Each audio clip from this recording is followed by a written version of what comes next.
Salve, salve nação alvinegra, começando mais um vídeo aqui no canal John do Timão. Então se você for novo, já se inscreve pra gente bater a meta de 85 mil inscritos. Conto com a colaboração de todos. Também já deixem o like pra fortalecer, tá? Quarta-feira aí, finalizando o carnaval, tá? Dando sequência aí à nossa semana, já tá do meio pro final, né? O final de semana tá pertinho aí e a gente segue as atualizações sobre o nosso Coringão, tá? Peço que me sigam também lá no Instagram, temos todas as redes sociais do John aqui na descrição, certo, família? Vamos pra cima, deixa o like, se inscreva, ativem o sininho de notificações.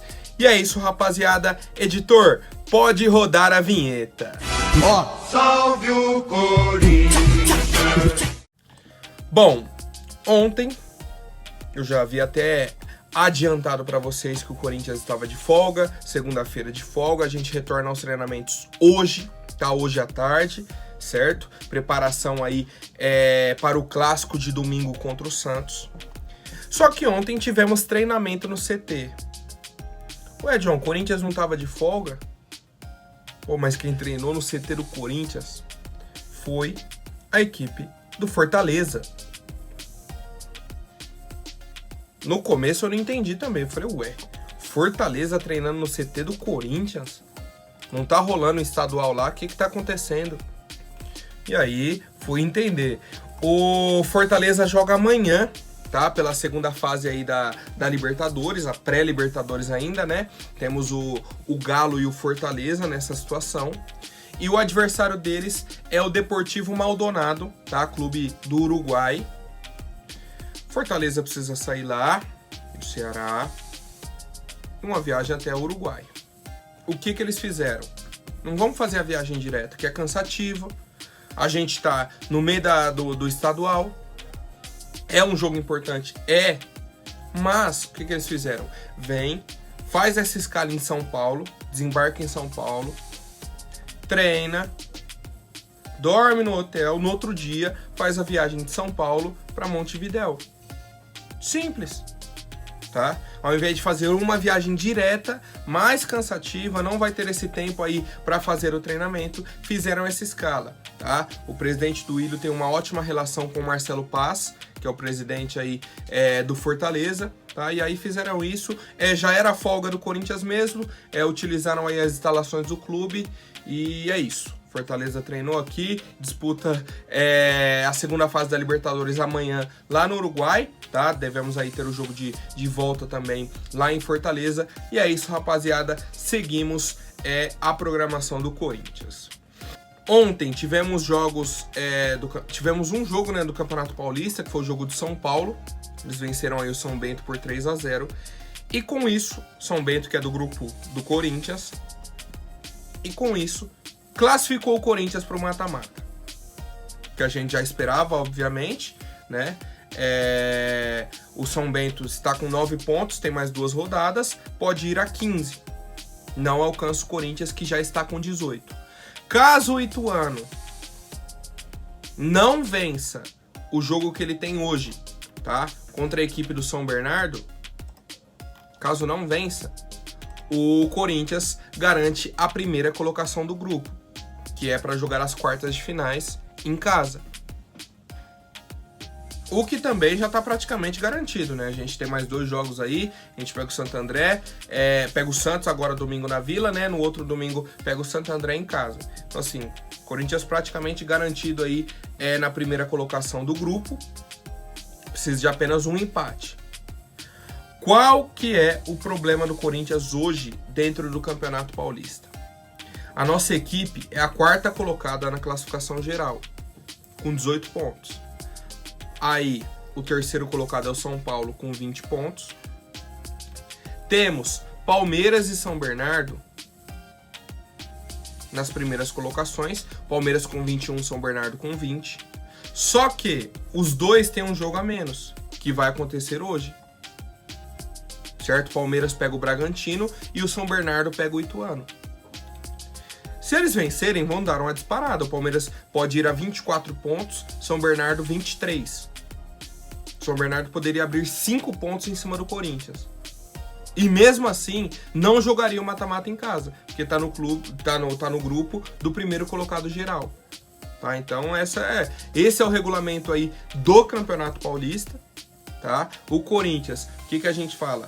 Já que é muito difícil da gente alcançar a primeira colocação geral, o que seria o ideal? Garantir pelo menos a segunda colocação.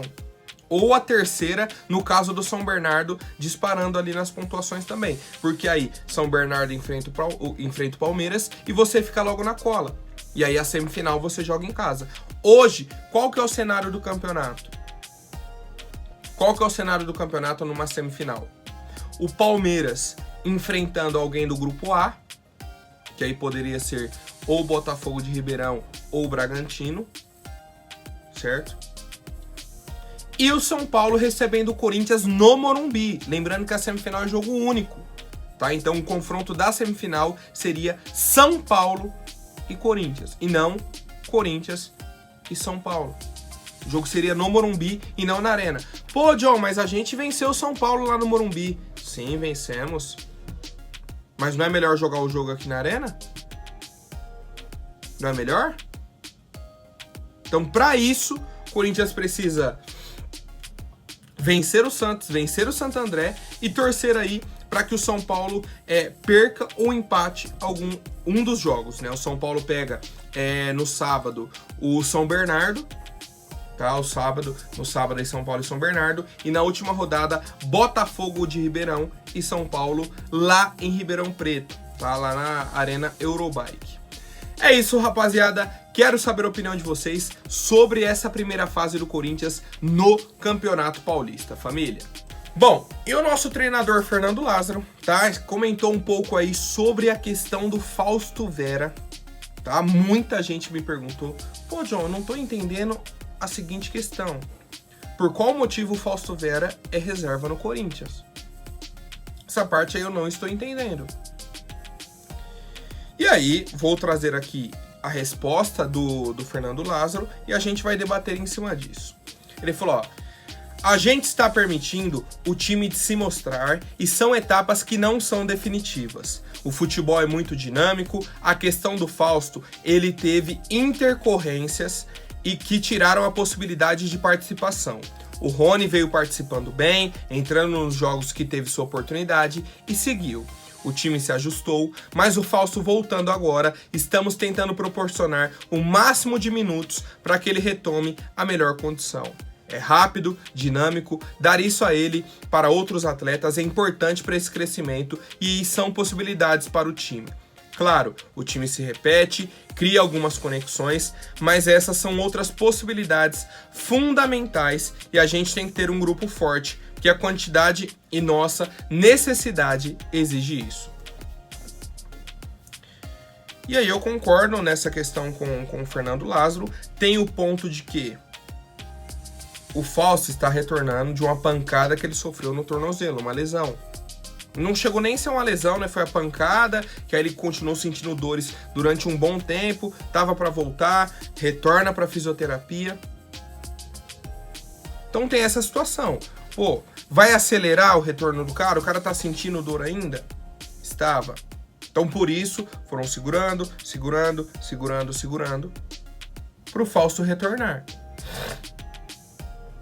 A questão é a seguinte. A partir do momento que o Fausto tiver uma sequência, é titular do Corinthians. Ao lado do Rony, não sei. No lugar do Rony, provavelmente. Nesse momento, os dois são concorrentes. Para a posição ao lado, que hoje quem joga é o Juliano, a gente tem o Paulinho, tem o Maicon, tem o Duqueiroz, tem o Cantillo. Temos outros jogadores no nosso elenco, tá? Então hoje, Rony e Fausto são concorrentes. Na minha visão, o Fausto é titular pela temporada que ele fez no ano passado no Corinthians. Mas, nesse início de 2023, teve a questão da pancada aí no tornozelo. E aí, por isso, teve esse atraso, tá? Teve esse atraso na sequência do Fausto. O que a gente vai ver agora? Temos mais 2 jogos para finalizar a primeira fase do Paulistão e já entra o mata-mata, tá? E aí, vai dar tempo do Fausto ter essa sequência, ter essa minutagem para assumir a titularidade, ou o Rony segue para o mata-mata? É a pergunta que eu faço para a fiel torcida. Quero saber a opinião de vocês, família. Bom, e para você que está com o saldo do FGTS parado na conta, tá? Aproveite aí, a Mais Ágil tem um banner aqui para vocês com o telefone. Vou deixar o link na descrição para vocês também, tá? Mande uma mensagem para Mais Ágil que eles vão resolver o problema de vocês de forma rápida e simples, tá? O seu saldo do FGTS na sua conta em instantes, tá? Para você fazer uma viagem, pagar uma conta, investir num carro, num apartamento, não importa a sua necessidade, entre em contato com a Mais Ágil, família. Bom, e tivemos uma novidade aí do mercado da bola sobre o senhor Ângelo Arauz, chileno, foi contratado aí pela equipe do Corinthians, acho que em 2018, 2019 mais ou menos. Veio com uma promessa do futebol chileno. Teve um momento no Corinthians que parecia que ele ia jogar bola. Se eu não me engano, foi com o Mancini no comando do Corinthians. Se eu não me engano, foi um jogo contra o Atlético Mineiro, que ele faz um gol, dá uma assistência pro Jô, o Corinthians abriu 2-0 e tomou a virada, tomou 3-2 do Galo. E a gente falou, pô, o cara fez um gol, deu uma assistência, será que agora vai? Será que ele vai deslanchar?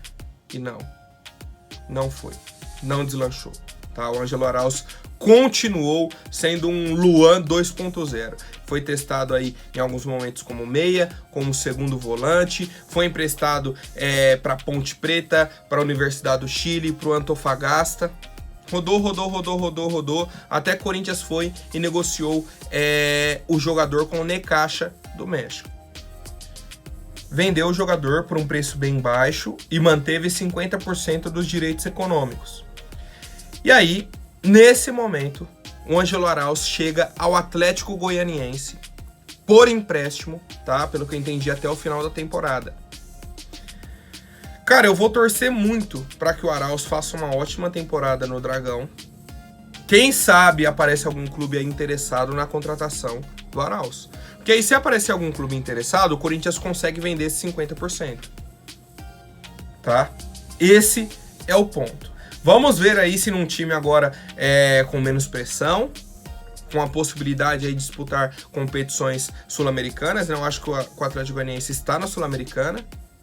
É um time que o Corinthians eliminou na Copa do Brasil na última temporada, mas num retrospecto recente bateu de frente com o Corinthians em outras Copas do Brasil, eliminou o Corinthians em outras situações, tá? Então é um time que já se mantém na primeira divisão há alguns anos, certo? É um time que tem uma certa tradição no futebol brasileiro, tá? E aí certa tradição entendam com disputa a Copa do Brasil, tá na Sul-Americana, Copa do Brasil, certo? É a oportunidade pro Arauz deslanchar. É a oportunidade para ele se mostrar pro futebol brasileiro. E aí, quem sabe, com toda a felicidade aí, consiga marcar gols, dar assistências, se destacar pelo Atlético Goianiense e ser negociado. Acho que essa é a mentalidade do Corinthians, tá? E pelo que eu entendi, do Necaxa também, né? Eles contrataram o jogador, aí já vem e empresta novamente, tá? No Necaxa ele disputou 32 partidas, tá? E marcou 2 gols. 2 gols no futebol mexicano. Esse é o Ângelo Arauz. Quero saber a opinião de vocês, rapaziada. Bom, agora rapidinho antes da última notícia, vou pedir para quem não for inscrito, se inscreva aí embaixo e já deixem o like para fortalecer. Rapaziada, informação do jornal Gazeta, tá? Um jornal italiano, falando aí sobre as novidades do mercado da bola, da janela de transferências aí do meio do ano, tá? Do futebol europeu. A informação é a seguinte: a Juventus da Itália está de olho, tá? Está negociando com o Carlos Augusto, atualmente lateral do Monza da Itália e cria da base do Corinthians, tá? Ele vem sendo aí uma das revelações da primeira divisão do campeonato italiano, tem 4 gols e 3 assistências, tá? 4 gols e 3 assistências. Boas atuações defensivas. Em alguns momentos está jogando como ala, outros momentos como lateral. E já chegou até a atuar como zagueiro pelo lado esquerdo. Tá? Então ele jogou em 3 posições. Zagueiro aqui, na lateral e também à frente como ala. Que é um cara aí multifunções dentro do campo. Um cara que pode ser muito importante e assim, jogando bem. Qual que é a outra questão? O Alexandre está de saída da Juventus. No meio do ano, ele vai deixar o clube. Certo? Não renovou o contrato. Fim de contrato dele agora é em julho de 2023. Vai deixar a Juventus. Para isso, eles já estão buscando nomes no mercado. E o Carlos Augusto é uma das principais opções para a equipe da Juventus. O Corinthians tem direito a 60% do lucro obtido, tá? Numa futura venda aí do Carlos Augusto. Lembrando que ele foi comprado por 4 milhões de euros. Então, tudo que superar 4 milhões de euros, o Corinthians vai ter direito a 60%. Então, se ele for vendido aí, sei lá, por 10 milhões de euros, você tira os 4 que o Monza pagou, sobraram 6. O Corinthians vai ter direito a 60% de 6 milhões de euros. Que aí vai dar, nesse caso, 3,6 milhões de euros. Vai dar aí quase 20 milhões de reais.